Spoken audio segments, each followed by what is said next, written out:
Hello बच्चों। तो आज हम अपने बच्चों को बताने जा रहे हैं सॉल्युबिलिटी के बारे में।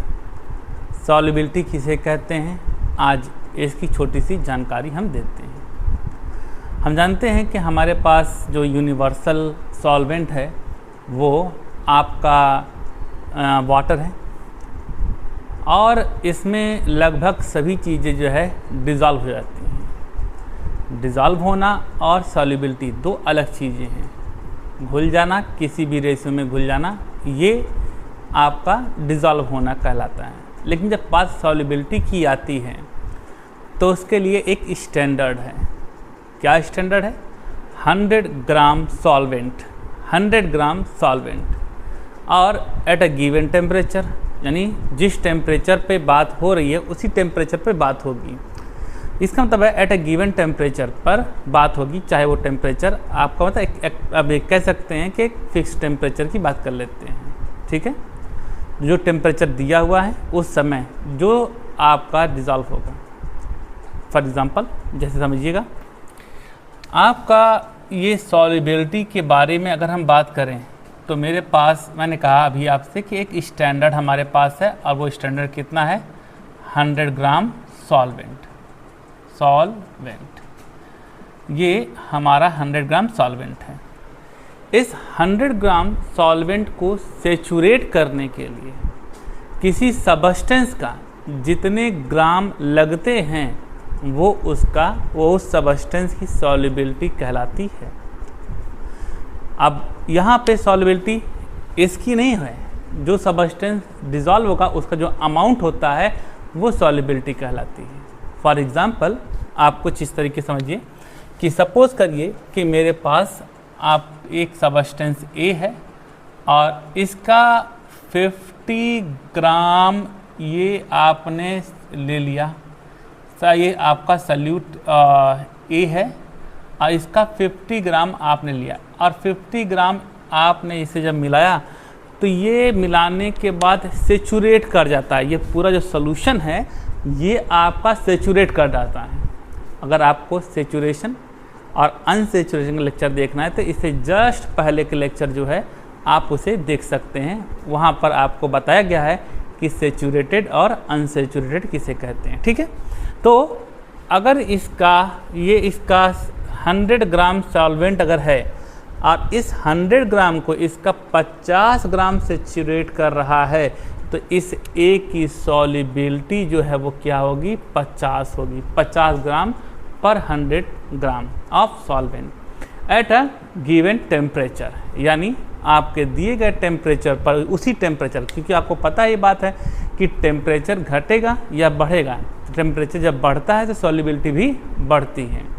तो यहाँ पर ये बात याद रखना पड़ेगा कि एट अ गिवन टेम्परेचर बात हो रही है। ठीक है, तो 100 ग्राम सॉल्वेंट को सेचुरेट करने के लिए किसी सबस्टेंस के जितने ग्राम की ज़रूरत होती है वो उसकी सॉल्युबिलिटी कहलाती है। अब सपोज करिए कि आपने कोई सबस्टेंस या सॉल्यूट जो है बी ले लिया, इसका 70 ग्राम आपने ले लिया और इसका 70 ग्राम जो है इसके 100 ग्राम को सेचुरेट कर देता है, तो बी की सॉल्युबिलिटी 70 हो जाएगी, यानी ए की सॉल्युबिलिटी हमारी 50 हो जाएगी। 50 ग्राम पर 100 ग्राम सॉल्वेंट और यहाँ पे बी की सॉल्युबिलिटी 70 ग्राम पर 100 ग्राम सॉल्वेंट। इसी तरीके से सपोज करिए आपका ये सी है और ये सी का जो है सपोज कर लेते हैं कि ये 120 ग्राम इसके 100 ग्राम को सेचुरेट कर देता है, तो इस सी की जो सॉल्युबिलिटी वो आएगी 120 ग्राम पर 100 ग्राम ऑफ सॉल्वेंट। तो इस तरीके से हम ये कह सकते हैं कि सॉल्युबिलिटी जो होता है वो 100 ग्राम सॉल्वेंट को सेचुरेट करने के लिए, याद रखिएगा, सेचुरेट करने के लिए जितने ग्राम सॉल्यूट को यूज़ करते हैं वो उसकी सॉल्युबिलिटी कहलाती है। ओके, तो ये अगर ये कुछ नोट करना है तो आप नोट कर सकते हैं। ओके, अब हम बात करते हैं कि यहाँ पर सॉल्युबिलिटी जो होती है, आप जानते हैं कि इस वाटर में आपका सॉलिड भी सॉल्युबल होता है, लिक्विड भी सॉल्युबल होता है और गैस भी सॉल्युबल होता है। जानते हैं कि अब मैं इसमें सॉलिड और लिक्विड को अभी नहीं बता रहा हूँ, मैं किसी गैस की सॉल्युबिलिटी के बारे में एक्सप्रेस करने जा रहा हूँ। तो किसी गैस की सॉल्युबिलिटी जो होती है वो किस पर डिपेंड करती है, कौन कौन से ऐसे फैक्टर हैं जो आपका ये बताते हैं कि कौन सी गैस ज़्यादा जो डिज़ोल्व होगी और कौन सी गैस कम डिज़ोल्व होगी। तो इसमें सबसे पहला है आपका नेचर ऑफ गैस। ये आपका नेचर ऑफ गैस, यानी गैस के नेचर पर डिपेंड करता है कि कौन आपका ज़्यादा सॉल्यूबल होगा और कौन आपका कम सॉल्यूबल होगा। तो सबसे पहले मैं बात कर लूँ कि यहाँ पर आपका जो कुछ गैसेस ऐसी होती हैं जो आपका वाटर से रिएक्ट कर जाती हैं, और कुछ गैसें ऐसी होती हैं जो वाटर से रिएक्ट नहीं करती। तो जो गैसें वाटर से रिएक्ट कर जाएं वो मोर सॉल्यूबल होगा देन वो गैसें जो वाटर से रिएक्ट नहीं करती। तो मैं आपको कुछ एग्जांपल बता दूं, जैसे आपका ये आपका H2 है, O2 है, ये कुछ गैसें हैं, N2 है। ये गैसें नॉट रिएक्ट विथ वाटर, इसलिए ये आपका लेस सॉल्यूबल होता है। ये आपका लेस सॉल्यूबल होता है, जबकि आपका ले लेते हैं CO2 ले लेते हैं और NH3 ले लेते हैं। ये जो गैस जो दिखाई दे रहे हैं ये आपका मोर सॉल्यूबल होता है। ऐसा क्यों होता है, क्यों ये मोर सॉल्यूबल? क्योंकि ये गैस जो होते हैं वाटर से रिएक्ट कर जाते हैं।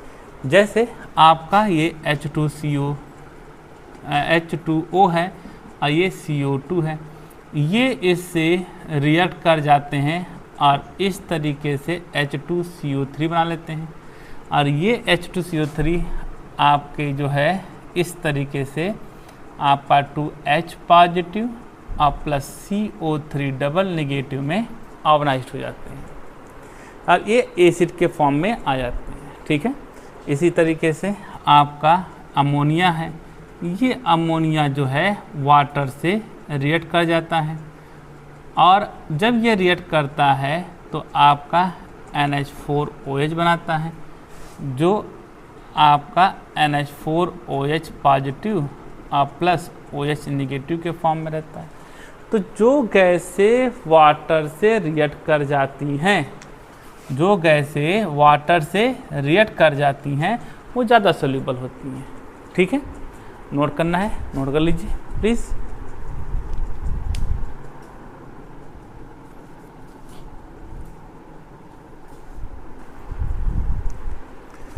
चलिए,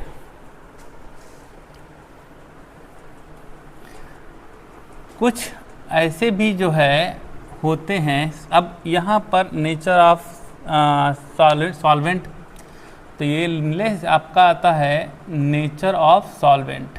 नेचर ऑफ सॉल्वेंट, तो आमतौर पे आपको ये बात पता होनी चाहिए कि जो सॉल्वेंट जो होता है वो जिस नेचर का होता है वो उसी तरीके के मॉलिक्यूल को अपने अंदर डिज़ोल्व करने की टेंडेंसी रखता है, जैसा जिस नेचर का होता है। जैसे नॉन पोलर अगर है तो वो नॉन पोलर को ज़्यादा डिज़ोल्व करता है और पोलर अगर है तो वो पोलर को डिज़ोल्व करता है। अगर मैं बात करता हूँ एथेनॉल की, एथेनॉल की बात करता हूँ, ऑर्गेनिक मॉलिक्यूल है, ये आपका नॉन पोलर है। तो इसमें आपका H2 या O2 या CO2 जो होता है ये मोर सॉल्यूबल होते हैं, ये इसमें मोर सॉल्यूबल होते हैं। क्यों सॉल्यूबल होते हैं? ये सारे के सारे आपके कैसे हैं? नॉन पोलर हैं। और आपका एक ये वाटर हो गया। अब इस वाटर में आपका जो है कौन ज़्यादा सॉल्यूबल होगा? आपके क्या कहते हैं NH3 हो सकता है। ठीक है, और अभी आपने देखा था CO2 को भी देखा था कि CO2 भी जो वाटर में क्या है ज़्यादा सॉल्यूबल, क्यों? बिकॉज ऑफ उसके रिएक्टिविटी के बेस पे आप ये बता सकते हैं। तो इस तरीके से आप ये कह सकते हैं, इस तरीके से आप कह सकते हैं कि ये आपका जो है पोलर मॉलिक्यूल है और यहाँ पर आपका H2S ये भी आपका पोलर मॉलिक्यूल है। तो ये वाटर में क्या है, आपके मोर सॉल्यूबल होते हैं। ठीक है। अब यहाँ पर ये H2O2 ये वाटर में लेस सॉल्यूबल होते हैं, लेकिन ये सॉल्यूबल अगर वाटर में होते हैं तो उसका रीजन क्या है, वो इसकी रिएक्टिविटी है। ओके, तो इस तरीके से अगर नोट करना है तो इसे नोट करिए प्लीज़।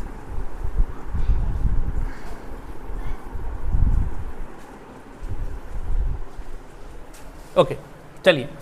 तो यहाँ पर आपने देखा कि आपका ये जो क्या कहते हैं, इफ़ेक्ट ऑफ टेम्परेचर की बात कर लेते हैं। इफ़ेक्ट ऑफ टेम्परेचर, यहाँ पर हमारी बात होती है इफ़ेक्ट ऑफ टेम्परेचर। ठीक है, टेम्परेचर का क्या इफ़ेक्ट होता है, तो इसे आप दो तरीके से एक्सप्लेन कर सकते हैं, चाहे on the basis of Lee Chatelier principal explain कर सकते हैं, और या तो फिर आप काइनेटिक थ्योरी के बेस पे एक्सप्लेन कर सकते हैं। थोड़ा सा मैं यहाँ पर ली चैटलियर प्रिंसिपल बहुत से बच्चे जानते नहीं होंगे या फिर पता भी होगा तो इस पे नहीं, मैं काइनेटिक थ्योरी के बेस पे थोड़ा सा बता देता हूँ क्या है। ठीक है, तो यहाँ पर अगर मैं आपसे एक छोटी सी बात करता हूँ काइनेटिक एनर्जी के बेस पे थोड़ा एक्सप्लेन कर देता हूँ। तो ये आपका जो है ये हो गया। ठीक है, जो गैस होती है, गैस अगर आप लेंगे इसे, तो अगर मान लीजिए आपका ये गैस इसमें क्या है, डिज़ोल्व हो गया है, कोई गैस इसमें डिज़ोल्व है। इन केस अगर आपसे मैं कहता हूँ कि आप यहाँ पर इसका टेम्परेचर बढ़ाइए, जब आप टेम्परेचर बढ़ाएंगे, जब आप इसका टेम्परेचर बढ़ाएंगे तो इन गैसों की जो काइनेटिक एनर्जी जो होती है वो बढ़ जाती है। जब काइनेटिक एनर्जी बढ़ जाती है तो ये गैस जो है बहुत तेज़ी से जो है क्या नाम है मूव करने लगते हैं और ये जल्द से जल्द इस सरफेस को छोड़कर बाहर निकलने लगते हैं। तो जब ये बाहर निकलने लगते हैं तो इसकी मतलब ये होगा कि ये बाहर निकलेंगे तो इसकी सॉल्युबिलिटी क्या हो रही है, डिक्रीज़ हो रही है। ठीक है, लेकिन ये बात ज़रूर याद रखिएगा कि जो अगर गैस कोई जो है अगर हम किसी गैस को डिज़ोल्व करते हैं तो वो हमारा एक्सोथर्मिक प्रोसेस होता है। मतलब अगर हमारा गैस कोई गैस है और ये जो है क्या कहते हैं वाटर में अगर डिज़ोल्व कर रहे हैं तो वो एक्सोथर्मिक रिएक्शन होता है। ठीक है, और एक्सोथर्मिक रिएक्शन जो होता है, अगर बच्चों को याद होगा थोड़ी सी, अगर आप जाकर ली चैटलियर प्रिंसिपल में देखेंगे तो जो एक्सोथर्मिक प्रोसेस होता है, एक्सोथर्मिक प्रोसेस में टेम्परेचर बढ़ाने पर सॉल्युबिलिटी क्या नाम है, रिएक्शन जो है बैकवर्ड जाने लगती है। दैट मीन्स सॉल्युबिलिटी क्या होती है, डिक्रीज हो जाती है। तो उम्मीद करता हूँ ये आपको समझ में आया होगा, ये solubility of gas in liquid. लेकिन क्या इफ़ेक्ट होता है जब हम इसका प्रेशर बढ़ाएं, तो ये जो है इफ़ेक्ट जो होता है ये हम पढ़ेंगे हेनरीज लॉ में। आमतौर पे प्रेशर बढ़ाते हैं तो सॉल्युबिलिटी जो होती है, प्रेशर बढ़ाने पे गैस की सॉल्युबिलिटी वाटर में या सॉल्वेंट में इंक्रीज़ होती है। लेकिन इसके बारे में हेनरीज लॉ में डिटेल बताया जाएगा, जो कि नेक्स्ट लेक्चर में हम आपको बताएंगे। उम्मीद करता हूँ आपको ये लेक्चर समझ में आया होगा, और समझ में आया है तो इसे आप लाइक करें, सब्सक्राइब करें और शेयर ज़रूर करें। अच्छा हमारे लिए और आपके लिए यही होगा। धन्यवाद।